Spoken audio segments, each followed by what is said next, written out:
എത്രയോ കൊല്ലങ്ങളായി നമ്മൾ നിസ്കരിക്കാൻ തുടങ്ങിയിട്ട് നിസ്കരിച്ചിട്ട് ആർക്കെങ്കിലും സമാധാനം കിട്ടിയിട്ടുണ്ടോ?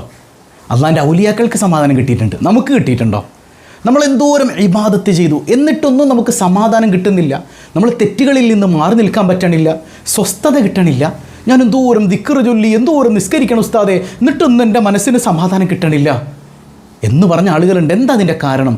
നമ്മൾ റബ്ബുൽ ആലമീനായ തമ്പുരാനെ പരിചയപ്പെട്ടിട്ടില്ല. അള്ളാനെ നമുക്ക് പരിചയമില്ല. അള്ളാനെ പരിചയപ്പെടണോ? എങ്ങനെ പരിചയപ്പെടും? അള്ളാനെ പരിചയപ്പെടാതെ ഒരമലും ചെയ്തിട്ടും കാര്യമില്ല, എല്ലാ അമലും ബാത്തിലാണ്. അള്ളാനെ പരിചയപ്പെടാതെയുള്ള ജീവിതം പോലും ദുനിയാവിലും നരകാണ്, നാളെ പരലോകത്ത് നരകാണ്. ദുനിയാവിലെ നരകം അത് നമ്മളിൽ പല ആളുകളും ഇപ്പം അനുഭവിക്കുന്നുണ്ട്. മനസ്സിന് ടെൻഷൻ ടെൻഷൻ ടെൻഷൻ. എന്നാൽ അള്ളാനെ പരിചയപ്പെട്ടാൽ ദുനിയാവ് സ്വർഗമായി തീരും. 5 പൈസ കയ്യിലില്ലെങ്കിലും സമാധാനത്തിനൊരു കുറവുണ്ടാവില്ല. ഇനി പൈസയുണ്ടെങ്കിലോ അഹങ്കാരം ഉണ്ടാവില്ല. ദുനിയാവിലും സ്വർഗം, നാളെ പരലോകത്തും സ്വർഗം. എങ്ങനെ അള്ളാനെ പരിചയപ്പെടുക? നമുക്കൊന്ന് പഠിച്ചാലോ? അന്വർത്ഥമാക്കാൻ അള്ളാഹു തൗഫീക്ക് നൽകട്ടെ. 1000 രൂപ സമ്മാനമായി ലഭിക്കുന്ന ചോദ്യം വീഡിയോയിലുണ്ട്. മുഴുവനായി കാണുക, മറ്റുള്ളവരിലേക്ക് എത്തിച്ചു കൊടുക്കുക. അള്ളാഹു റബ്ബുൽ ആലമീൻ അവനെ തിരിച്ചറിയുന്ന മുഅ്മിനീങ്ങളിൽ, മുത്തഖീങ്ങളിൽ നമ്മെ ഉൾപ്പെടുത്തി അനുഗ്രഹിക്കുമാറാകട്ടെ.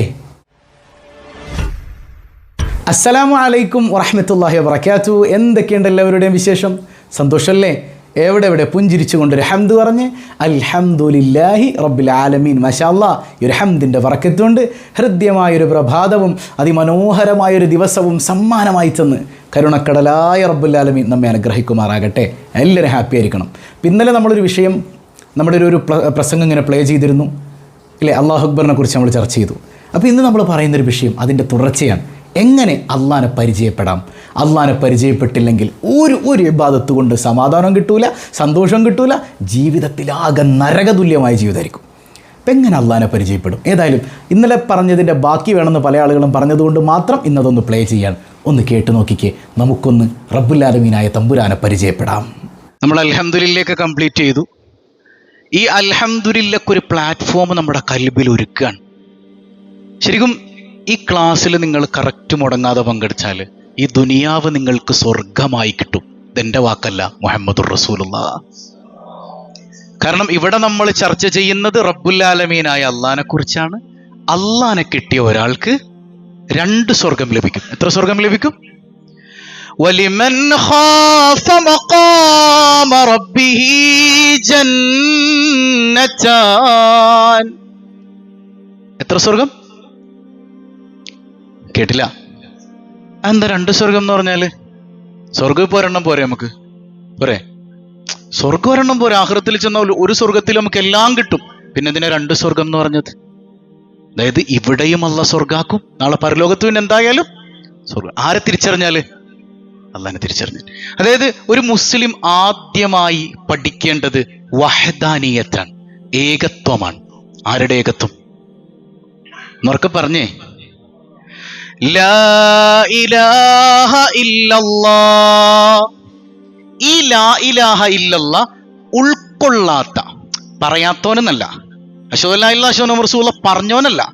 ലാ ഇലാഹ ഇല്ലല്ലാഹ് ഉൾക്കൊള്ളാതെ ഏത് കർമ്മം നമ്മിലുണ്ടോ ആ കർമ്മങ്ങളൊക്കെ വേസ്റ്റ് ആണ്. ഒരാള് ലാ ഇലാഹ ഇല്ലല്ലാഹ് ഉൾക്കൊണ്ടിട്ടില്ല, ഒരുപാട് ദാനം ചെയ്യും, പാവപ്പെട്ടവർക്കൊക്കെ ഇങ്ങനെ വാരിക്കോരി കൊടുക്കും, 24 മണിക്കൂറും പള്ളിയിൽ നിസ്കാരാണ്, ഹജ്ജ് ഒരു 100 ഹജ്ജ് ചെയ്തിട്ടുണ്ട്, ഒരു 1000 ഉംറ ചെയ്തിട്ടുണ്ടെന്ന് വെക്കുക. ഇത് മുഴുവൻ കുപ്പത്തൊട്ടിയിൽ എറിയപ്പെടേണ്ട വേസ്റ്റിന് സമാനാണ്. ഹബീബ് റസൂലുള്ളാഹ് തങ്ങളുടെ ഹദീസിൽ നിന്ന് വെച്ചാണ്. ലാ ഇലാഹ ഇല്ലല്ലാഹ് ഉൾക്കൊള്ളാത്ത കർമ്മങ്ങൾക്ക് അള്ളാഹ് ഒരു ഉപമ പറയുന്നുണ്ട്. സൂറത്ത് ഇബ്രാഹിമിന്റെ 18-ാമത്തെ ആയത്ത്. ബിസ്മില്ലാഹിർ റഹ്മാനിർ റഹീം. മസലുൽ ലദീന കഫറൂ ബിറബ്ബിഹിം അഅ്മാലുഹും കറമാദിൻ ഇസ്തദ്ദത് ബിഹിർ റീഹ് ഫീ യൗമിൻ ആസിഫ് لا يقدرون مما كسبوا على شيء ذلك هو الضلال البعيد. അതായത് അള്ളാനെ അറിയേണ്ട വിധത്തിൽ അറിയാതെ കർമ്മങ്ങൾ മാത്രം ചെയ്യണ കുറെ ആൾക്കാരുണ്ട് ഇല്ലേ? ഇപ്പൊ നമ്മൾ നിസ്കരിക്കേണ്ട, നോമ്പ് പിടിക്കേണ്ട കുറെ കർമ്മങ്ങൾ ഇങ്ങനെ ചെയ്തു കൂട്ടുന്നുണ്ട്. അള്ളാനെ അറിഞ്ഞോ? അള്ളാനെ അറിയാതെ ചെയ്യുന്ന കർമ്മങ്ങൾക്ക് അള്ളാഹ് ഒരു ഉപമ പറയുന്നത് ഒരു വെണ്ണീർ എന്ന് പറഞ്ഞാൽ എന്താ? ചാരം അല്ലേ? ചാരം ഇങ്ങനെ കുന്നുകൂട്ടി വെച്ചിട്ടുണ്ട്. അങ്ങോട്ടൊരു കൊടുങ്കാറ്റടിച്ചാൽ എന്ത് സംഭവിക്കും? എന്ത് സംഭവിക്കും? അവിടെ ചാരം ഉണ്ടായിരുന്നത് തന്നെ നമ്മൾ അറിയോ? പറഞ്ഞു. ഇതുപോലെ നമ്മൾ നിസ്കരിച്ചത് കൊണ്ട്, നോമ്പ് പിടിച്ചത് കൊണ്ട്, സക്കാത്ത് കൊടുത്തത് കൊണ്ട്, ഹജ്ജ് ചെയ്തത് കൊണ്ട്, ഉംറ ചെയ്തത് കൊണ്ട്, പാവപ്പെട്ടവനെ സഹായിച്ചത് കൊണ്ട് ഒരു സന്തോഷവും ദുനിയാവിൽ അനുഭവിക്കാൻ കഴിയൂല, ആഖിറത്തിൽ തീരെ അനുഭവിക്കാൻ കഴിയൂല. അല്ലാഹു റബ്ബുൽ ആലമീൻ. കാരണം എന്താ? ലാ ഇലാഹ ഇല്ലല്ലാഹ് നമ്മൾ പറഞ്ഞിട്ടില്ല എന്നല്ല, പിന്നെ ഉൾക്കൊണ്ടിട്ടില്ല. അപ്പൊ നമുക്ക് ഉൾക്കൊള്ളണ്ടേ? എന്നിട്ട് അല്ലാഹു പറയുന്നുണ്ട്, ദാലിക ഹുവദ്ദലാലുൽ ബഈദ്. ഏറ്റവും വലിയ വഴികേട് അതാണ്. ഏറ്റവും വലിയ വഴികേട് എന്താ? ഏറ്റവും വലിയ വഴികേട് വ്യഭിചരിക്കലല്ല, കള്ളുകുടിക്കലല്ല. ഏറ്റവും വലിയ വഴികേട് ലാ ഇലാഹ ഇല്ലല്ലാഹ് ഉൾക്കൊള്ളാതെ നിസ്കരിക്കലാണ്. നിസ്കരിക്കലാണ് ഏറ്റവും വലിയ വഴികേട്. ഫവൈലുൽ ലിൽ മുസല്ലീൻ. നിസ്കാരക്കാർക്കല്ലേ നരകം എന്ന് പറഞ്ഞത്, അല്ലേ? അല്ലേ? ഏത് നിസ്കാരം? ലാ ഇലാഹ ഇല്ലല്ലാഹ് ഉൾക്കൊള്ളാതെ നിസ്കരിക്കൽ, ലാ ഇലാഹ ഇല്ലല്ലാഹ് ഉൾക്കൊള്ളാതെ നോമ്പ് പിടിക്കൽ, ലാ ഇലാഹ ഇല്ലല്ലാഹ് ഉൾക്കൊള്ളാതെ ഹജ്ജ് ചെയ്യൽ, ഇതാണ് ഏറ്റവും വലിയ വഴികേടെന്ന് അല്ലാഹു റബ്ബുൽ ആലമീൻ. അപ്പൊ ആ വഴികേടിൽ നമ്മൾ പെട്ടുപോകാൻ പാടുണ്ടോ? പറഞ്ഞവർക്ക് പാടുണ്ടോ? സയ്യിദുന അലി ഇബ്നു അബീ താലിബ്, അലി റളിയല്ലാഹു അൻഹുവിന്റെ ഖുതുബ, മനോഹരമായൊരു ഖുതുബയുണ്ട്. അലിയാർ നിങ്ങൾ പറയുന്നത് എന്താണെന്നറിയോ? അവ്വലുദ്ദീനി മഅരിഫത്തുല്ലാഹി തആല. ശരിക്കും ശ്രദ്ധിക്കണം കേട്ടോ. ഇത് നമ്മൾ 10-15 മിനിറ്റ് ക്ലാസ് എടുക്കുള്ളൂ. മറ്റേ അൽഹംദുലില്ലാ പോലെ വിശാലമായിട്ടൊന്നും പറയൂല. ആ 10-15 മിനിറ്റ് കുറച്ച് കാര്യങ്ങൾ നിങ്ങൾക്ക് ഉൾക്കൊള്ളാൻ പറ്റുന്ന രീതിയിൽ. എന്നിട്ട് പോയി കഴിഞ്ഞ ആഴ്ച പറഞ്ഞത് പോയി ചിന്തിച്ചു നോക്കിയോ? ചിന്തിച്ചോ? ഒന്നും പറയണില്ല. ചിന്തിച്ചോ? എവിടെ? എന്നിട്ട് എന്താണ് പറഞ്ഞതെന്ന് പോലും ഓർമ്മയില്ലല്ലോ. കഴിഞ്ഞ ആഴ്ച നമ്മളെന്താ പറഞ്ഞു? ഞാൻ വരാം. അലി റളിയല്ലാഹു അൻഹു പറയുന്നുണ്ട്, അവ്വലുദ്ദീനി മഅരിഫത്തുല്ലാഹി തആല വകമാലു മഅരിഫതിഹി അത്തസ്ദീഖു ബിഹി വകമാലു തസ്ദീഖി ബിഹി തൗഹീദുഹു വകമാലു തൗഹീദിഹി അൽ ഇഖ്ലാസു ലഹു തആല. സുബ്ഹാനല്ലാഹ്. ദീനിന്റെ അടിത്തറ ഏതാണ്? ദീനിന്റെ അടിത്തറ ഒന്ന് മഅരിഫത്തുള്ള. ആരെ തിരിച്ചറിയൽ? അവർക്ക് പറഞ്ഞ ആരെ തിരിച്ചറിയൽ? അള്ളാനെ അറിയലാണ് ദീനിന്റെ അടിസ്ഥാനം. അതാണ് ഷഹാദത്ത് കലിമ, അല്ലേ? അതായത് നമ്മൾ നിസ്കാരത്തിന്റെ ഷർത്തും ഫർളും പഠിച്ചു, പിന്നെ ജക്കാത്തിന്റെ ഷർത്തും ഫർളും പഠിച്ചു, നോമ്പിന്റെ ഷർത്തും ഫർളും പഠിച്ചു, ഹജ്ജിന്റെ ഷർത്തും ഫർളും പഠിച്ചു. ഷഹാദത്ത് കലിമയുടെ ഷർത്തും ഫർളും ഇന്നുവരെ നമ്മൾ പഠിച്ചിട്ടുണ്ടോ? അങ്ങനെ ഒരു സംഗതി ഉള്ളതായിട്ട് നമുക്ക് അറിയോ? ഷഹാദത്ത് കലിമ വെറുതെ ഇങ്ങനെ ചൊല്ലിപ്പോവല്ലാതെ അതിന്റെ ആഴങ്ങളിലേക്ക് നമ്മൾ ഇറങ്ങിയിട്ടുണ്ടോ? അതാണ് ഒരു മുസ്ലിം ആദ്യം അറിയേണ്ടതെന്ന് സയ്യിദുന അലി ഇബ്നു അബീ താലിബ് റളിയല്ലാഹു അൻഹു. ഇനി ആ മഅരിഫത്തിന്റെ അറിവിന്റെ പൂർത്തീകരണം ഏതാണ്? അത്തസ്ദീഖു ബിഹി. അല്ലാഹുവിനെ ഉൾക്കൊള്ളലാണ്, ബോധ്യപ്പെടലാണ്. ഏതിന്റെ പൂർത്തീകരണം? മഅരിഫത്തിന്റെ പൂർത്തീകരണം. ഇനി ആ ഉൾക്കൊള്ളലിന്റെ പൂർത്തീകരണം ഏതാണ്? തൗഹീദുഹു. അല്ലാഹുവിന്റെ ഏകത്വത്തെ തിരിച്ചറിയലാണ്. ആ ഏകത്വത്തിന്റെ പൂർത്തീകരണം ഏതാണ്? ആ തിരിച്ചറിയലിന്റെ പൂർത്തീകരണം അൽ ഇഖ്ലാസ്. അല്ലാഹുവിന് വേണ്ടി നിഷ്കളങ്കമായി മാറലാണ്. അതായത് പള്ളിയിൽ പോകണം എന്തിനാ? നമ്മള് പള്ളിയിൽ തന്നെ എന്തിനാ? സംഗതി എവിടെ ഒരു മൂലയിൽ അല്ല ഉണ്ട്. നിയത്തെന്താണ്? നിയത്തെന്താണ്? കാക്കാമാര് കാലാകാലങ്ങളായിട്ട് ഇങ്ങനെ പള്ളിയിൽ വന്ന് നിസ്കരിക്കാനുണ്ട്, അതുകൊണ്ട് ഞാനും പയ്യെ വരുന്നു. പിന്നെയോ കെട്ടിയോള് വീട്ടിലിരുത്തണില്ല, നിങ്ങൾ അപ്പുറത്തും ഇപ്പുറത്തുള്ളവരൊക്കെ എന്തെങ്കിലുമൊക്കെ പറയും, പള്ളിയിലോട്ട് പോവാ മനുഷ്യ. ആ കൂട്ടത്തിൽ ഇച്ചിരി പങ്ക് നമ്മൾ ആർക്കും കൊടുക്കും? ഒരു ഔദാര്യമായിട്ട് ഇച്ചിരി പടച്ചോൻ ഇരുന്നോട്ടെ, അല്ലേ? അള്ളാഹ്ക്ക് വേണ്ടി ആ നിസ്കരിക്കുന്നു എന്നാണ്. ഭയങ്കര നിസ്കാരം തന്നെയാണ്. അപ്പൊ എന്തുകൊണ്ടാണ് നമുക്ക് ഇഖ്ലാസ് ഇല്ലാതെ പോണത്? ഈ ക്രമം ശരിയാകാത്തത് കൊണ്ടാണ്. 4 കാര്യങ്ങളാണ് പറഞ്ഞത്. ഒന്നെന്താ പറഞ്ഞേ? നിങ്ങൾ പറഞ്ഞു. ഒന്നെന്താ മനുഷ്യന്മാരെ? മഅരിഫത്ത്. എന്താണ്? അള്ളാഹുവിനെ അറിയലാണ്, അള്ളാഹുവിനെ തിരിയേണ്ട വിധത്തിൽ തിരിയലാണ്. അങ്ങനെ അള്ളാഹിനെ അറിഞ്ഞു കഴിഞ്ഞാൽ നിങ്ങൾക്ക് എവിടെ എത്താൻ പറ്റും? തസ്ദീഖിലെത്താൻ പറ്റും. ആ അള്ളാഹുവിനെ ഇങ്ങനെ ഉൾക്കൊള്ളാൻ പറ്റും. അതാണ് അൽ ഖൽബ് അർശുള്ള. ഖൽബ് അള്ളാന്റെ അർശായി മാറുന്നൊരവസ്ഥയാണ്, അല്ലേ? അങ്ങനെ ഉൾക്കൊണ്ട് കഴിഞ്ഞാൽ നിങ്ങൾക്ക് എന്ത് കിട്ടും? നിങ്ങൾ തൗഹീദിലെത്തും. ആ വഹദാനിയത്തിനെ നിങ്ങൾക്ക് തിരിച്ചറിയാൻ പറ്റും. ആ ഏകത്വത്തെ തിരിച്ചറിഞ്ഞു കഴിഞ്ഞാൽ നിങ്ങൾക്ക് എവിടെ എത്താൻ പറ്റും? മുഖ്ലിസാകാൻ, ഇഖ്ലാസ് ഉള്ളവനാകാൻ പറ്റും. ഒരു ഇഖ്ലാസ് കിട്ടണില്ല നിസ്കാരത്തിൽ. എന്തേ കാരണം? തൗഹീദില്ല. തൗഹീദ് ക്ലിയർ അല്ല. എന്തുകൊണ്ട്? തസ്ദീഖില്ല. തസ്ദീഖ് ക്ലിയർ അല്ല. എന്തുകൊണ്ട്? മഅരിഫത്തില്ല. അപ്പൊ ആദ്യമായിട്ട് നമുക്ക് വേണ്ടത് എന്താണ്? ഈ മഅരിഫത്ത് റെഡിയായാൽ, തസ്ദീഖ് കിട്ടും. തസ്ദീഖ് റെഡിയായാൽ തൗഹീദ് കിട്ടും. തൗഹീദ് റെഡിയായാൽ അപ്പൊ ഇഖ്ലാസ് കിട്ടണമെങ്കിൽ 4 സ്റ്റെപ്പ് ഇങ്ങനെ കടന്നു വരണം. അല്ലാണ്ട് നിസ്കാരത്തിൽ നമ്മൾ ഇങ്ങനെ ഇങ്ങനെയൊക്കെ നിസ്കരിക്കുന്ന ഓരോ ആൾക്കാരുണ്ട് അല്ലേ. ഇവര് വഴിപ്പെടുന്നത് ശൈത്വാനാണെന്ന് മുഹമ്മദ് റസൂലുള്ളാഹ്. കാരണം ശൈത്താൻ ഇങ്ങനെ തോന്നിക്കണം, ശരിയായിട്ടില്ല. ഇതെത്ര ശരിയാക്കിയിട്ടും കാര്യമില്ല. അതിന് മുമ്പ് സംഗതി എവിടെ റെഡി ആവണം? കൽബില് എവിടെ റെഡിയാവണം പറഞ്ഞേ? എങ്ങനെ ശരി? അല്ലാഹു അക്ബർ. ശരി, അല്ലാഹു അക്ബർ. പരിഹസിക്കാൻ പാടില്ല ആരെയും. അതൊരു OCD എന്നൊക്കെ പറയണം. നമ്മൾ മെന്റൽ ഇഷ്യൂ ആയിട്ട് കണക്കൂട്ടുന്നുണ്ടെങ്കിൽ അടിത്തറ ശൈത്വാനിയത്താണെന്ന്. കുളിച്ചാലും തീരൂല. എൻ്റെ സഹോദരി പറഞ്ഞിട്ടുണ്ട്, അവൾക്കൊരു കൂട്ടുകാരി ഉണ്ടായിരുന്നു അത്രേ, 2 മണിക്കൂർ എടുക്കും കുളിക്കാനെന്നാണ്. കുളിക്കാൻ കയറി കഴിഞ്ഞാൽ ടോയ്ലറ്റ് മുഴുവൻ ക്ലീൻ ആക്കിക്കൊണ്ട് പുറത്തിട്ടിറങ്ങുള്ളൂ. അങ്ങനെ ചില ആളുകൾക്കുണ്ട്, പ്രശ്നമുണ്ട്. കാരണം അവരുടെ മനസ്സിലെന്താ, എനിക്ക് വൃത്തിയായിട്ടില്ല എന്നുള്ള തോന്നലാണ്. ഈ സംഗതിയിൽ പെട്ട് ഒരുപാട് സമയം വേസ്റ്റ് ആക്കുന്നു അല്ലേ. എന്തോരം സമയമാണ് നഷ്ടപ്പെട്ടു പോണത്. നിസ്കരിക്കാൻ നിൽക്കുമ്പോൾ അള്ളാഹിനെ കുറിച്ചുള്ള ചിന്തയില്ല. അവിടെ മുഴുവൻ ശരിയായിട്ടില്ല. ഇവിടെ ശരിക്കും വഴിപ്പെടുന്നത് ശൈത്താനെയാണെന്ന് മുഹമ്മദ് റസൂലുള്ളാഹ്. അപ്പൊ ഈ സംഗതിയൊക്കെ റെഡി ആവണമെങ്കിൽ ആദ്യം കൽബിൽ എന്ത് വേണം? മഅരിഫത്തുള്ള വേണം. എന്ത് വേണം? എന്നൊക്കെ പറഞ്ഞ് എന്ത് വേണം? അല്ലാഹു അതിന് തൗഫീക്ക് നൽകട്ടെ. അപ്പൊ ഈ 4-ൽ ഒന്നാമത്തത് ഏതാണ്? മഅരിഫത്തുള്ള അല്ലേ. എന്നൊക്കെ പറഞ്ഞ് എന്താണ് ഒന്നാമത്തത്? വമാ ഖദറുല്ലാഹ ഹഖ ഖദ്രിഹി.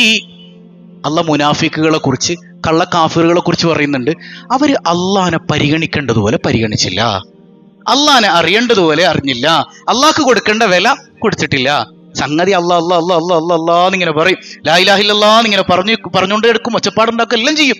പക്ഷെ അള്ളാഹ്ക്ക് കൊടുക്കേണ്ട വില അവർ കൊടുത്തോ? പറഞ്ഞു കൊടുത്തോ? ഞങ്ങൾ തൗഹീദിന്റെ പറച്ചിലേ ഉള്ളൂ. ആ തൗഹീദുള്ളവനെ വിളിച്ചിട്ട്, മോനെ അള്ളാഹുവിൽ തസ്ദീഖ് ഉണ്ടോ നിനക്ക്?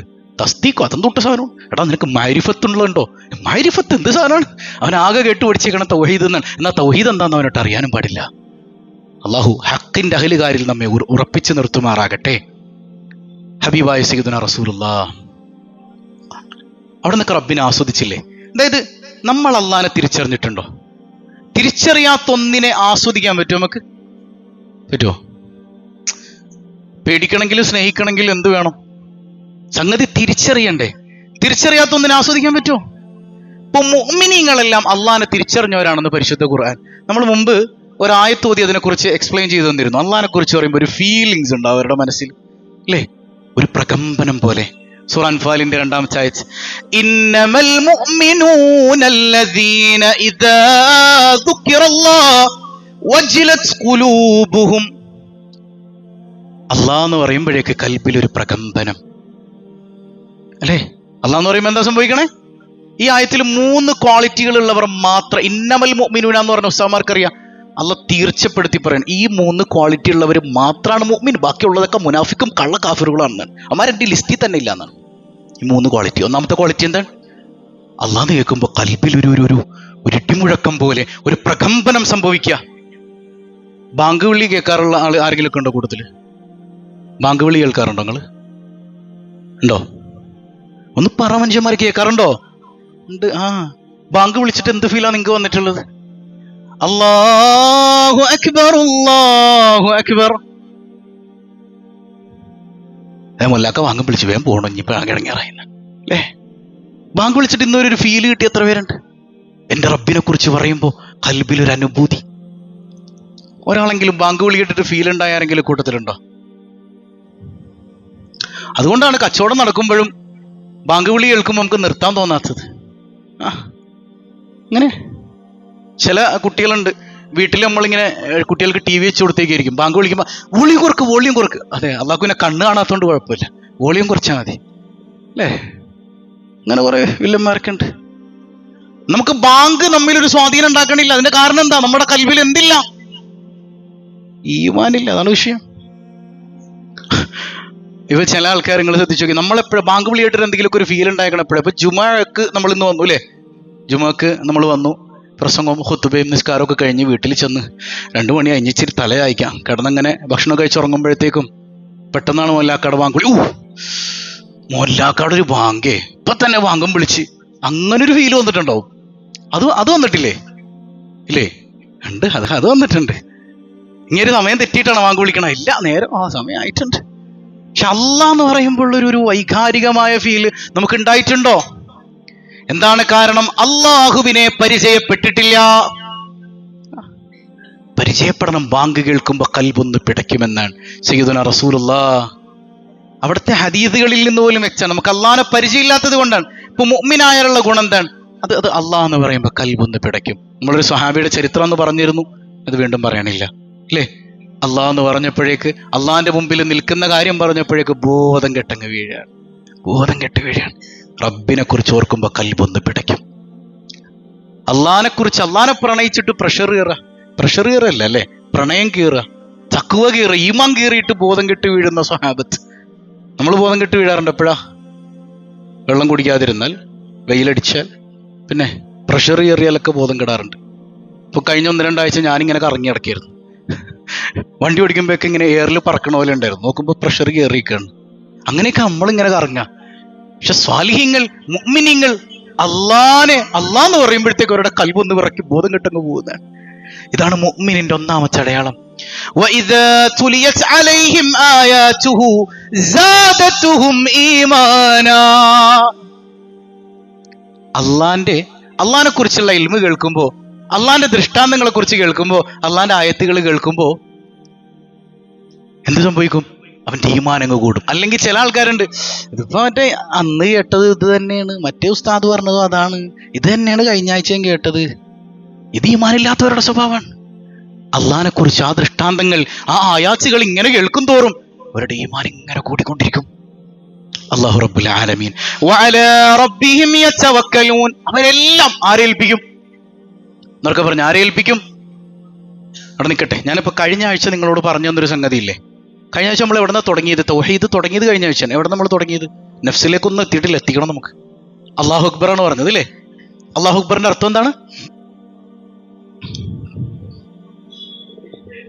എനിക്ക് ഏറ്റവും വലുതാരാണ്? കച്ചവടാണോ? ഭാര്യയാണോ? പാപ്പയാണോ? ഉമ്മയാണോ? പിന്നാരാ? അപ്പൊ അതിന്റെ ഒരു ഉദാഹരണങ്ങളൊക്കെ നമ്മൾ പറഞ്ഞു തന്നിരുന്നു അല്ലേ? അപ്പൊ അള്ളാഹു അല്ലാത്തത് അക്ബറായാൽ ജീവിതത്തിൽ സമാധാനം ഉണ്ടാവില്ല. അപ്പൊ അള്ളാഹ് അല്ലാത്തത് അക്ബറാകൽ എങ്ങനെയാ? അപ്പൊ ഒരു എക്സാമ്പിൾ പറഞ്ഞാൽ മമ്മദാജി ഉണ്ടോ കൂട്ടത്തില്? അങ്ങനെ ആളുണ്ടോ ഈ മഹലിൽ? ഉണ്ടോ? ഉണ്ട്. ഇല്ലാത്തൊരു ഹാജിയാരുടെ പേര് പറഞ്ഞേ. അന്ത്രു ഹാജി. അങ്ങനെ ഉണ്ടോ? അന്ത്രു ഉണ്ടോ? ഇല്ല, അന്ത്രു ഹാജി ഇല്ല. അന്ത്രു ഹാജി ഒരു പാവപ്പെട്ടവനോട് പറഞ്ഞു, എടാ ഇങ്ങോട്ട് വന്നടാ, നിന്റെ മോക്കടെ കല്യാണം അല്ലേ, ഞാൻ നടത്തിത്തരാം. ഇനിയിപ്പോ വീട് പണിയുടെ ആരെയൊരുത്തും ടെൻഷൻ അടിക്കണ്ട, ഞാൻ എന്ത് ചെയ്യാം? വീട് ഞാൻ പണി തരാം. അവൻ അപ്പത്തന്നെ തക്ബീർ കെട്ടി, അന്ത്രു ഹാജി അക്ബർ. വാഗൊണ്ട് പറഞ്ഞില്ല.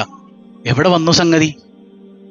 അന്ത്രു ഹാജി പിന്നെ മൂത്രമൊഴിക്കാൻ പറഞ്ഞാൽ അവിടെ നിന്നുമുള്ളൂ അവൻ അല്ലേ? എടാ മറ്റേ അവിടെ നമ്മുടെ പഞ്ചായത്ത് ജംഗ്ഷനിൽ പോയിട്ടെ മറ്റേ അവനൊന്ന് കണ്ടിട്ട് ആ സാധനം ഇങ്ങോട്ട് മേടിച്ചിട്ടുണ്ടോന്നേ. അവൻ അല്ലാഹു അക്ബർ ചെറുതായി. അത് ചെറുതാവണം എങ്ങനെയെന്നൊക്കെ കഴിഞ്ഞ ആഴ്ച പറഞ്ഞത്, ഞാൻ ഇപ്പൊ വിശദീകരിക്കുന്നില്ല. അപ്പൊ ഇവന്റെ മനസ്സിൽ ആരക്ബറായി? ആരക്ബറായി? അന്ത്രു ഹാജി അക്ബർ. എന്താ കാരണം? അവന്റെ മോക്കടെ കല്യാണം ആര് നടത്തി കൊടുക്കാന്ന് പറഞ്ഞു? അവന്റെ വീട് പണി ആര് നടത്തി കൊടുക്കാന്ന് പറഞ്ഞു? ഇവിടെ എന്തൊക്കെ സംഭവിക്കാം ഇവിടെ സാധാരണഗതിയിൽ? കല്യാണം നടത്താന്ന് പറഞ്ഞ, വീട് പണി നടത്തി കൊടുക്കാന്ന് പറഞ്ഞ ഹാജിയാർ വാക്ക് മാറ്റാം സാധ്യതയില്ലേ? എടാ ഞാൻ അന്നേ ഇച്ചിരി കച്ചവടമൊക്കെ ഇങ്ങനെ നല്ല ലാഭത്തിൽ ഇന്നിപ്പോ പറഞ്ഞതാണ്, ഒരു കാര്യം ചെയ്യും, പറ്റണ പോലെയൊക്കെ ഞാൻ ചെയ്യാം, നീ ഒരു 3-4 ആളെയും കൂടെ കാണ്. സംഗതി അങ്ങനെ ഒരുപാട് നടന്നിട്ടുണ്ട്, ഇല്ലാന്ന് നിങ്ങൾക്ക് പറയാൻ പറ്റുമോ? ഇത് എന്നോട് പറഞ്ഞിട്ടുണ്ട് ചില സഹോദരന്മാര്, ആ ചങ്ങായി ഉസ്താദ് അയാക്കടെ വാക്കും കേട്ട് ഞാൻ ഇറങ്ങിയതാണ്, മനുഷ്യനാകെ ഇറങ്ങിയറായി, ഇപ്പൊ 5 പൈസ കയ്യിലില്ല എന്ന് പറഞ്ഞ ആൾക്കാരുണ്ട്. അന്ത്രു ഹാജി എന്ത് ചെയ്യാം? വാക്ക് മാറ്റാം. അല്ലെങ്കിൽ എന്ത് സംഭവിക്കാം? അന്ത്രു ഹാജിയുടെ കച്ചവടം പൊട്ടാം അല്ലേ? കച്ചവടം പൊട്ടിയാ പിന്നെ എന്താവും? വട്ടായി പോവോ? കച്ചവടം പൊട്ടാം, അപ്പൊ പിന്നെ പ്രശ്നമായി അല്ലേ? കച്ചവടം പൊട്ടാം, പിന്നെ അവന് കല്യാണം നടത്താൻ പറ്റുമോ? കാരണം ഇവൻ ആരെയാണ് അക്ബറാക്കി വെച്ചത്? അന്ത്രു ഹാജിയുടെ കച്ചവടം പൊട്ടിയാ പിന്നെ അവനാകെ തകർന്നു. പിന്നെ എന്ത് സംഭവിക്കാം? അന്ത്രു ഹാജി മരിച്ചു പോവാം. ഇതൊക്കെ നടത്തി തരാന്ന് പറഞ്ഞ ഡേറ്റിന്റെ മുമ്പ് ഹാജിയാരെന്ത് ചെയ്തു? ഇവൻ ചെന്നിട്ട് ഇങ്ങനെ തലയും ചോർന്നിട്ട് മക്കളുടെ അടുത്ത് നിൽക്കണം. അതെ ബാപ്പ ഇങ്ങനെ ബാപ്പ പറഞ്ഞിട്ടുണ്ടെങ്കിൽ ബാപ്പാനോട് ചോദിച്ചു നോക്കണം, ബാപ്പ ഇവിടെ അല്ലേ, സ്ഥലം വിട്ടു വന്നു. മക്കളെ എന്തിനേറെ ഇപ്പം നമ്മുടെ ഈ ചുറ്റുഭാഗത്ത് സ്ഥലമൊന്നും ഞാൻ പറയൂല. നമ്മുടെ ചുറ്റുഭാഗത്ത് ബാപ്പ അള്ളാന്റെ പള്ളിക്ക് വഖഫ് ചെയ്ത സ്വത്ത് പല മക്കളും ഇപ്പൊ പൊട്ടടിച്ചുകൊണ്ടിരിക്കുകയാണ്. എനിക്കറിയാമല്ലോ, ഞാൻ പറയൂല അല്ലേ. വാപ്പ പള്ളിക്ക് വഖഫ് ചെയ്ത പലതും, ഉമ്മ പള്ളിക്ക് വഖഫ് ചെയ്ത പലതും വിറ്റ് പൈസയാക്കി ഭക്ഷണം കഴിക്കുന്ന മക്കൾ ഒരുപാടുണ്ട്. നമ്മുടെ മഹലിലല്ലെങ്കിലും ചുറ്റുഭാഗത്തുള്ള പല മഹലിലും. പറയൂല, വേണമെങ്കിൽ കാണിച്ചു തരാം.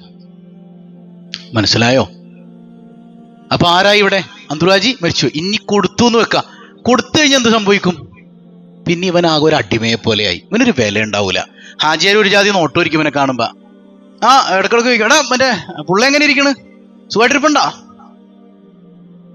പിന്നെ 2 കൊല്ലം കഴിഞ്ഞിട്ട് പിള്ളേരായില്ലടാ നോക്ക്.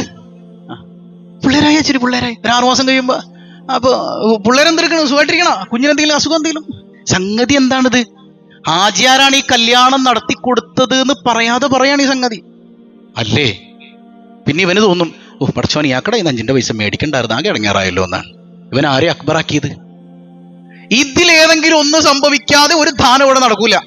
അല്ലെങ്കിൽ അന്തർഹാജിയും ഈ മേടിക്കുന്നവനും അള്ളാഹു അക്ബർ പറഞ്ഞവരായിരിക്കണം. അള്ളാഹു അക്ബർ പറഞ്ഞവരാണെങ്കിൽ പിന്നെ വിഷയമില്ല. കാരണം അള്ളാഹു അക്ബർ പറഞ്ഞ ആളാണ് അന്തർഹാജി എങ്കിൽ എന്ത് പറയും? പടച്ചോൻ ഇത് എന്റെ സ്വത്തല്ല, ഇതാരുടെ സ്വത്താണ്? നിന്റെ സ്വത്താണ്. ഞാൻ ഈ കൊടുക്കുന്നത് എന്റെ ഔദാര്യമല്ല, അവന്റെ അവകാശമാണ്. അക്ബർ ആരാണ്? നീ മാത്രമാണല്ല, ഞാനിത് അവിടെ കൊടുക്കാൻ. പ്രശ്നമുണ്ടോ പിന്നെ അവിടെ? ഇല്ല. ഇത് വാങ്ങുന്നവനോ? അന്തർവാജിക്കൊന്നും എന്നെ സഹായിക്കാൻ പറ്റൂല, സഹായിക്കുന്നത് നീ. ബാക്കി അന്തർവാജി ഒരു സബബ് മാത്രാണ് എന്ന തിരിച്ചറിവ് ആർക്കുണ്ടാവും? ലാ ഇലാഹ ഇല്ലല്ലാഹ് ഉൾക്കൊണ്ടവനുണ്ടാകും, അല്ലാഹു അക്ബർ തിരിച്ചറിഞ്ഞവനുണ്ടാകും. അല്ലാത്തവന് സമാധാനമില്ലെന്ന് സയ്യിദുനാ റസൂലുള്ളാഹ്. അപ്പൊ അല്ലാഹു അക്ബർ ആയില്ലെങ്കിൽ സമാധാനം തകരും. ഇപ്പൊ ഒരു എക്സാമ്പിൾ കൂടെ പറഞ്ഞ ചുരുക്കാണ്. ഒരു കാമുകിക്ക് അക്ബർ ആരാണ്? അല്ലേ, കാമുകൻ. എത്ര കേസുകൾ അങ്ങനെ വന്നിട്ടുണ്ട്. ഇങ്ങനെ പ്രണയത്തിന്റെ വൈകാരികമായ നിമിഷത്തിൽ പോയിട്ട് ഉസ്താദ് പറയണം, മോളെ അള്ളാനെ പേടിക്കണം, മൊയ്ലിയാക്കന്മാര് പണ്ട് TV കാണാൻ പറഞ്ഞു, ഇപ്പൊ TV കാണണ്ടാന്ന് പറഞ്ഞു. പിന്നെ അങ്ങനെ ഡയലോഗുകളല്ലേ, മൊയ്ലിയാക്കന്മാരെ കുറ്റം പറയലാണ്. പിന്നെ അവിടെ വേറെ ഒന്നും ഉണ്ടാവില്ല. പറഞ്ഞു, ഞാനും ഫഹദുമോനും കൂടെ ഒരു വ്ളോഗ് ചെയ്തു TV കാണുന്നതിനെ കുറിച്ച്. അതിൻ്റെ ഇടയിൽ വന്ന നല്ല നല്ല മനോഹരമായ ചീത്തവിളികൾ. ഇത് രസമാണ്. അള്ളാഹു അതിനൊക്കെ അവനെ തിരിച്ചറിയാൻ തൗഫീഖ് ചെയ്യട്ടെ നമുക്ക്, അല്ലേ? അല്ല, അതങ്ങനെയല്ലേ?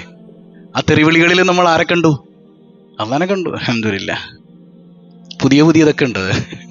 ഇതുവരെ കുറെയൊക്കെ ഡിലീറ്റ് ചെയ്ത് മടുത്തിട്ട് അവിടെ വെച്ചത്. അപ്പോ അതുപോലെ തന്നെ വാപ്പ പറയാൻ, മോളെ നമ്മുടെ അഭിമാനം, പാപ്പ കഷ്ടപ്പെട്ടുണ്ടാക്കിയ അഭിമാനം മോള് കളയരുത്. എനിക്കെന്റെ കാക്കയാണ് വലുത്, അല്ലെങ്കിൽ എനിക്കെന്റെ ചേട്ടനാണ് വലുത്, അല്ലേ? അപ്പൊ അള്ളാനേക്കാളും ആര് വലുതായി? കാമുകം. വാപ്പാനേക്കാളും വലുതായി. നൊന്ത് പ്രസവിച്ചമ്മ, എടീ ഈ വയറ്റില് നിന്നെ ഗർഭം ചുമന്ന് കഷ്ടപ്പെട്ട് പ്രസവം ഒന്ന് പെരുതിരിമിച്ച്. എത്ര ഡയലോഗ് ഞാനിത് കേട്ടതാണ്. എനിക്ക് അവനെയാണ് ഇഷ്ടം എന്ന് പറഞ്ഞാൽ അവനെയാണ് ഇഷ്ടം. നീ കോടതിയിൽ കൊണ്ടുവന്ന് അവളെ നിർത്തി, നിനക്ക് വാപ്പാനെ വേണോ ഉമ്മാനെ വേണോ അവനെ വേണോ പറഞ്ഞു തീരണേനും എനിക്ക് അവന്റെ കൂടെ പോയാൽ മതി, അല്ലേ? ആണോ അല്ലേ പറഞ്ഞേ? ഇങ്ങനെയാണ് അക്ബറാവാന്ന് പറയുന്നത്. ബാക്കിയൊക്കെ ചെറുതാവും. ഇനി ഇവൻ അക്ബർ അല്ല എന്ന് തിരിച്ചറിയണത് എപ്പോഴാ? 1-2 കൊല്ലം അവന്റെ കൂടെ ജീവിച്ചു കഴിയുമ്പോ ഇവന്റെ കൂടെയാണ് ഞാൻ ഇറങ്ങിപ്പോകുന്നത്. പക്ഷെ അപ്പോഴത്തേക്കും എല്ലാം തീർന്നിട്ടുണ്ടാകും. അപ്പൊ അല്ലാഹു അക്ബറാകണം. പണത്തേക്കാൾ, പ്രതാപത്തേക്കാൾ, സൗന്ദര്യത്തേക്കാൾ, വ്യക്തികളെക്കാൾ, സ്വന്തത്തേക്കാൾ അക്ബർ അല്ലാഹു മാത്രമായാൽ അവനാണ് ലാ ഇലാഹ ഇല്ലല്ലാഹയുടെ അടിത്തറ തിരിച്ചറിഞ്ഞവൻ. അപ്പൊ നമുക്കും അല്ലാഹ് അക്ബറാകണം. അള്ളാഹു തൗഫീക്ക് നൽകുമാറാകട്ടെ. എന്തുകൊണ്ട് അല്ലാഹ് അക്ബറായി? അവിടെ നമുക്ക് നിർത്താം. എന്തുകൊണ്ട് അല്ലാഹ് അക്ബറായി? എന്തുകൊണ്ട്? അതും പഠിക്കണ്ടേ? അല്ലാഹ് അക്ബറായത് എന്തുകൊണ്ട്? പരിശുദ്ധ ഖുർആനില് എത്ര ആയത്തുണ്ട്? ഖുർആനില്? 6600 അങ്ങനെ ഉണ്ടെന്ന് എനിക്ക് തോന്നണില്ല. ഒക്കെ വെറുതെ ചിലരിങ്ങനെ പറഞ്ഞുണ്ടാക്കലാണ്. 6348 പ്രബലമായ ഒരു അഭിപ്രായ പ്രകാരം. പിന്നെ അവിടെയും തർക്കങ്ങളുണ്ട്. ബിസ്മി ആയത്തിൽപ്പെട്ടതാണോ അല്ലെ, അങ്ങനെ ചെറിയ പിന്നെ വഖഫിന്റെ ചില വിഷയങ്ങളുമായിട്ടൊക്കെ ഇങ്ങനെ ചില സംശയങ്ങളൊക്കെ ഉണ്ട്. ഏതായാലും 6348 ആയത്തിൽ 6000 ആയത്തും അല്ല തൗഹീദും ശിർക്കും പഠിപ്പിക്കാനാണ് ഉപയോഗിച്ചത്. ബാക്കിയുള്ളതൊക്കെ വ്യക്തി ജീവിതവുമായി ബന്ധപ്പെട്ട കാര്യങ്ങളൊക്കെ 100 ചില്ലറ ആയത്തേ ഉള്ളൂ. തൗഹീദും ശിർക്കും പറയാനാണ് 6000-ൽ പരം ആയത്ത്, 6000 ആയത്തുകൾ അല്ലാഹു കൊണ്ടുവന്നത്. അതിന്റെ ഏറ്റവും ചെറിയ രൂപം, അതായത് ഈ 6000 ആയത്തുകൾ മുഴുവനും സമ്മേളിച്ചിട്ടുള്ള ചെറിയൊരു സൂറത്തുണ്ട്, അതാണ് സൂറത്തുൽ ഇഖ്ലാസ്. ഖുൽ ഹുവല്ലാഹു അഹദ് അല്ലാഹുസ് സ്വമദ് ലം യലിദ് വലം യൂലദ് വലം യകുൽ ലഹു കുഫുവൻ അഹദ്. ഇതിന്റെ അർത്ഥമൊന്നും ഞാൻ പറയില്ല, കാരണം നമ്മൾ വിശദമായിട്ട് ഇവിടെ അർത്ഥം പറയലോ മഹത്വം പറയലോ അല്ല നമ്മുടെ വിഷയം, അതൊക്കെ നമ്മൾ പറഞ്ഞു പോയതാണ്. ഇതിന്റെ അന്തസത്ത തിരിച്ചറിയണം വേണ്ടേ? ഈ സൂറത്ത് ഹബീബായ സയ്യിദുനാ റസൂലുള്ളാഹ് തങ്ങൾ പറയുന്നുണ്ടല്ലോ ഇതിന്റെ മഹത്വമായിട്ട്, ഖുർആനിന്റെ 1/3. അതുകൊണ്ടല്ലേ നമ്മളിപ്പോൾ എവിടെയെങ്കിലുമൊക്കെ ഒരു പരിപാടിക്ക് പോകുമ്പോൾ ഒരാൾ വിളിച്ചു കഴിഞ്ഞാൽ ഒരു അൽ-ഫാത്തിഹ ഓതും, പിന്നെ എത്ര തവണ ഇഖ്ലാസ് ഓതും? 3 തവണ ഖുൽ ഹുവല്ലാഹു ഓതും. കാരണം എന്താ? ഒരു ഖത്മ് തീർത്ത കൂലിയാണെന്ന് മുഹമ്മദുർ റസൂലുള്ളാഹ്. അപ്പോഴും ഉണ്ട് ചില സാധുക്കൾ ഇങ്ങനെ മുണ്ടാതെ നിൽക്കുക, അവർക്ക് ഖുർആനോടും വിരോധാണോ എന്നാണ്. ഇമാം ബുഖാരി ഉദ്ധരിക്കുന്ന ഒരു ഹദീസ് ഉണ്ട്, ഒരു സ്വഹാബി എപ്പോഴും എന്ത് ചെയ്യും? നിസ്കാരത്തിൽ ഫാത്തിഹ ഓതി സൂറത്ത് ഓതി കഴിഞ്ഞാൽ അവസാനം എവിടെ കൊണ്ട് നിർത്തും? സൂറത്തുൽ ഇഖ്ലാസ് ഒന്നും കൂടെ ഓതും. അതായത് റസൂലുള്ള കാണിച്ചു തരാത്തൊരു ബിദ്അത്ത് ഖുറാഫാത്ത് ആര് ചെയ്യാണ്? ഇവരുടെ ഭാഷയിൽ സ്വഹാബി ചെയ്യാണ്. അപ്പൊ നബി തങ്ങളുടെ മുമ്പിലെത്തി, നബിയെ ഇയാൾ ഇങ്ങനെ പരിപാടിയെ കാണിക്കുന്നുണ്ട്, നിങ്ങൾ അവനോട് തന്നെ ചോദിക്കും, അയാളോട് തന്നെ ചോദിക്കും എന്താ അങ്ങനെ ചെയ്യാൻ കാരണം എന്ന് ചോദിക്കും. അപ്പൊ സ്വഹാബി പറഞ്ഞു, യാ റസൂലല്ലാഹ്, അല്ലെ സ്വഹാബത്തിനോട് പറയുന്നുണ്ട്, സ്വഹാബ എനിക്ക് ഈ സൂറത്തിനോടുള്ള ഏറ്റവും വലിയ പ്രണയം, എനിക്ക് വല്ലാത്ത ഇഷ്ടമാണ്, കാരണം ഇതിൽ പ്രതിപാദിക്കുന്നത് എൻ്റെ നാഥനെ കുറിച്ചാണ്, അതുകൊണ്ട് ഈ സൂറത്തിനോട് എനിക്ക് ഭയങ്കര പ്രണയാണ്. ഹബീബായ സയ്യിദുനാ റസൂലുള്ളാഹ് തങ്ങൾ പറയുന്നുണ്ട്, അങ്ങനെയാണ് കാര്യങ്ങളെങ്കിൽ അഖ്ബിറുഹു അന്നല്ലാഹ തആല യുഹിബ്ബു, അവനെ നാഥനായ റബ്ബ് ഒരുപാട് ഇഷ്ടപ്പെടുന്നുണ്ട് എന്ന് തിരിച്ചു പറഞ്ഞു കൊടുക്കണം സയ്യിദുനാ റസൂലുള്ളാഹ്. അപ്പൊ മഹത്വം പറയലല്ല നമ്മുടെ ലക്ഷ്യം, അത് നമുക്കറിയാം. പക്ഷെ എന്താണ് ഈ സൂറത്തു തൗഹീദ്, ഈ സൂറത്തുൽ ഇഖ്ലാസ് എന്താണ്? എങ്ങനെയാണ് അല്ലാഹ് അക്ബർ ആകുന്നത്? അത് നമുക്ക് പഠിക്കണ്ടേ? വേണോ വേണ്ടേ? അല്ലാഹു അതിന് തൗഫീഖ് നൽകുമാറാകട്ടെ. അൽഹംദുലില്ലാഹ്, ഏതായാലും അവിടെ നിൽക്കട്ടെ. നിങ്ങൾക്കൊരു ആഗ്രഹം ഉണ്ടല്ലോ റബ്ബിനെ കുറിച്ച്, റബ്ബിനെ പരിചയപ്പെടണം, റബ്ബിനെ തിരിച്ചറിയണം എന്നൊക്കെ. ഇൻഷാ അല്ലാഹ് ബാക്കി നമുക്ക് അടുത്ത ആഴ്ച ചർച്ച ചെയ്യാം. മറ്റു കാര്യങ്ങളൊക്കെ ഇനി നാളെ മുതൽ നമുക്ക് സ്വാഭാവികമായിട്ടും മറ്റു വിഷയങ്ങളൊക്കെ ചർച്ച ചെയ്യാനുണ്ട്, മുഹറമൊക്കെ വരാനിരിക്കുകയാണ്. അപ്പോൾ ഏതായാലും അല്ലാഹു റബ്ബുൽ ആലമീൻ പറഞ്ഞതത്രയും ഉൾക്കൊള്ളാൻ ആ റബ്ബുൽ ആലമീനായ തമ്പുരാനെ മനസ്സിൽ നിറച്ചു നിർത്തി അള്ളാഹുവിനെ ഖൽബിൽ നിറഞ്ഞു നിൽക്കുന്ന അവസ്ഥയിൽ ഇബാദത്ത് ചെയ്യാൻ പടച്ചോൻ നമുക്ക് തൗഫീക്ക് നൽകട്ടെ. അള്ളാഹു തൗഫീക്ക് നൽകുമാറാകട്ടെ. ഇന്നത്തെ 1000 രൂപ സമ്മാനമായി ലഭിക്കുന്ന ചോദ്യം, ഇഹ്യാ ഉലൂമിദ്ദീൻ എന്ന് പറയുന്നൊരു ഗ്രന്ഥത്തെക്കുറിച്ച് നിങ്ങൾ കേട്ടിട്ടുണ്ടോ? ഇഹ്യാ ഉലൂമിദ്ദീൻ തസവുഫിൻ്റെ അതിമനോഹരമായ ഗ്രന്ഥമാണ്. ആ ഇഹിയ പഠിച്ചാൽ മതി, നമ്മൾ അള്ളാഹുവിലേക്ക് എത്തും. ആ ഇഹ്യാ ഉലൂമുദ്ദീൻ എന്ന കിതാബിൻ്റെ ഗ്രന്ഥകർത്താവ് ആരാണ് അല്ലേ? അതിൻ്റെ രചയിതാവ്, അതിൻ്റെ മുസന്നിഫ് ആരാണ്? കമൻറ്റ് ചെയ്യുക. അള്ളാഹു ബറക്കത്ത് ചെയ്യട്ടെ. പതിവായി ചൊല്ലുന്ന ദിക്ർ സുബ്ഹാനല്ലാഹി വബിഹംദിഹി عدد خلقه ورضا نفسه وزنة عرشه ومداد كلماته سبحان الله وبحمده عدد خلقه ورضا نفسه وزنة عرشه ومداد كلماته سبحان الله وبحمده عدد خلقه ورضا نفسه وزنة عرشه ومداد كلماته. പലരും ദുആ കൊണ്ട് വസിയത്ത് ചെയ്തിട്ടുണ്ട്. എല്ലാവരുടെയും ലക്ഷ്യം അല്ലാഹു പൂർത്തീകരിക്കട്ടെ. രാത്രി 7:15 കൃത്യം നമ്മുടെ മജ്‌ലിസിൽ പങ്കെടുക്കണം. മറ്റ് സൈക്കോളജിക്കൽ വീഡിയോസൊക്കെ കാണുക. ഇതിൻ്റെ താഴെ ഒരു സൈക്കോളജിക്കൽ വീഡിയോ പിൻ ചെയ്ത് വെച്ചിട്ടുണ്ട്, ഭർത്താവിന് എന്താണ് വേണ്ടതെന്ന്. നിങ്ങളൊക്കെ കണ്ടായിരുന്നു അത്? ഭർത്താവിന് ആ പറയണ 3 സാധനങ്ങൾ നിങ്ങൾ കൊടുത്താൽ ലൈഫ് അടിപൊളിയാവും. ഏതായാലും അത് കാണാത്തവരുണ്ടെങ്കിൽ ആ ഫസ്റ്റ് കമൻറ്റിൽ കയറിയിട്ടൊന്ന് കണ്ടോ, ഭർത്താവിന് എന്താണ് വേണ്ടത്. കൊടുക്കാൻ തയ്യാറാണെങ്കിൽ കയറി കണ്ടോ ഇൻഷാ അല്ലാഹ്. ഏതായാലും അല്ലാഹു റബ്ബുൽ ആലമീൻ നമ്മുടെയൊക്കെ ദാമ്പത്യം മനോഹരമാക്കി തരുമാറാകട്ടെ. ഒരുപാട് ദുആ വസിയത്തുണ്ട്. എല്ലാവരുടെയും ലക്ഷ്യങ്ങൾ അള്ളാഹു പൂർത്തീകരിക്കട്ടെ. അള്ളാഹു സമാധാനം നൽകി അനുഗ്രഹിക്കുമാറാകട്ടെ. അൽഹംദുലില്ലാഹി റബ്ബിൽ ആലമീൻ. അല്ലാഹുമ്മ സ്വല്ലി അലാ സയ്യിദിനാ മുഹമ്മദിൻ വഅലാ അലി സയ്യിദിനാ മുഹമ്മദ്. അർഹമുർ റഹീമായ റബ്ബേ, ഒരു കൊല്ലം ഞങ്ങളിൽ നിന്ന് കടന്നു പോകുമ്പോൾ നീ സ്വീകരിക്കുന്ന ഒരു വർഷമാക്കണയല്ല. നിൻ്റെ തൃപ്തിയുള്ളൊരു പുതുവർഷവും ഞങ്ങൾക്ക് നീ നൽകണയല്ല. പാപങ്ങൾ പൊറുക്കണയല്ല. അറിഞ്ഞുമറിയാതെയും രഹസ്യമായും പരസ്യമായും ചെയ്ത എല്ലാ തെറ്റുകളും പൊറുക്കണയല്ല. കുടുംബത്തിൽ സമാധാനം തരണയല്ല. മക്കളെ നന്നാക്കണയല്ല. ശോഭനമായ ഭാവി കൊടുക്കണയല്ല. പടച്ചവനെ, മക്കളില്ലാത്തവർക്ക് സ്വാലിഹീങ്ങളായ സന്താനങ്ങളെ നീ നൽകണയല്ല. ഗർഭിണികൾക്ക് സുഖപ്രസവം നൽകണയല്ല. കടബാധ്യതകൾ ഏറ്റെടുക്കണയല്ല. എന്തെല്ലാം ദുആ വസിയത്തുകളുണ്ടോ എല്ലാം നീ അറിയുന്നവനാണ്. എല്ലാം ഹാസിലാക്കണയല്ല. ഞങ്ങളിൽ നിന്ന് മരണപ്പെട്ടവർക്ക് മഗ്ഫിറത്ത് കൊടുക്കണയല്ല. ഞങ്ങളാരെയും നീ പെട്ടെന്ന് മരിപ്പിക്കല്ലയല്ല. ഞങ്ങളെയും ഞങ്ങളിൽ നിന്ന് വിട പറഞ്ഞവരെയും അഷ്റഫുൽ ഖൽഖായ റസൂലുള്ളാഹി സ്വല്ലല്ലാഹു അലൈഹി വസല്ലം തങ്ങളോടൊപ്പം നിൻ്റെ ജന്നാത്തുൻ നഈമിൽ ഒരുമിപ്പിക്കണയല്ല. ബിഹഖി സ്വല്ലല്ലാഹു അലാ മുഹമ്മദ് സ്വല്ലല്ലാഹു അലൈഹി വസല്ലം സ്വല്ലല്ലാഹു അലാ മുഹമ്മദ് സ്വല്ലല്ലാഹു അലൈഹി വസല്ലം. അല്ലാഹുമ്മ സ്വല്ലി അലാ മുഹമ്മദ് യാ റബ്ബി സ്വല്ലി അലൈഹി വസല്ലം. വസ്സലാമു അലൈക്കും വറഹ്മത്തുള്ളാഹി വബറകാതുഹു.